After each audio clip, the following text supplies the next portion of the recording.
Они возложили цветы к могиле безымянного солдата, их осветил патриарх Кирилл, а президент Путин пообещал, цитата, «последствия материального характера». Олимпийская сборная России еще не улетела на соревнования, а уже всех победила, потому что пострадала от несправедливости.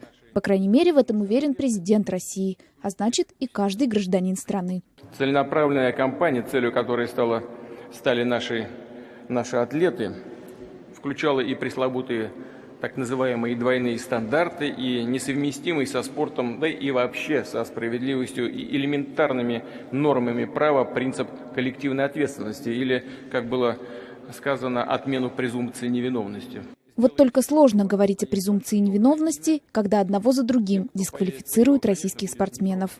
Первыми брешь в плотных рядах российских спортсменов пробили легкоатлеты. 67 из 68 человек остались смотреть Олимпиаду по телевизору. А потом сборная и вовсе начала разваливаться по частям. Академическая гребля — отстранены 22 человека, плавание — 7 человек, гребля на каноэ — 5, современное пятиборье — 2, тяжелая атлетика — 4 человека, парусный спорт и волейбол лишились по одному спортсмену. Еще около 100 заявок находятся на рассмотрении спортивных федераций.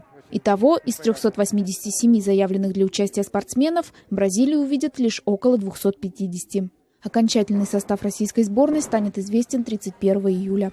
Но не все так плохо. За медали поборются российские гимнасты, волейболисты, борцы. В 15 дисциплинах к сборной претензий не было.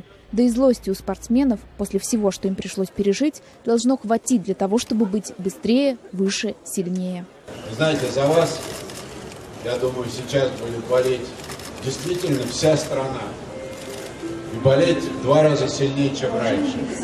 Вся страна действительно будет болеть, ведь она уверена, что наших обижают. И все это большая западная провокация. Вот даже двукратную олимпийскую чемпионку Исенбаеву до слез довели. Но, уверен президент Путин, без российских спортсменов и Олимпиада не Олимпиада. Ведь одно дело, по его словам, выигрывать у равных сильных соперников. И совсем другое — соревноваться с теми, кто явно ниже тебя по классу. У такой победы совсем другой вкус. Возможно, правда, это вкус победы без запрещенных веществ. Дарья Соловьева. Настоящее время.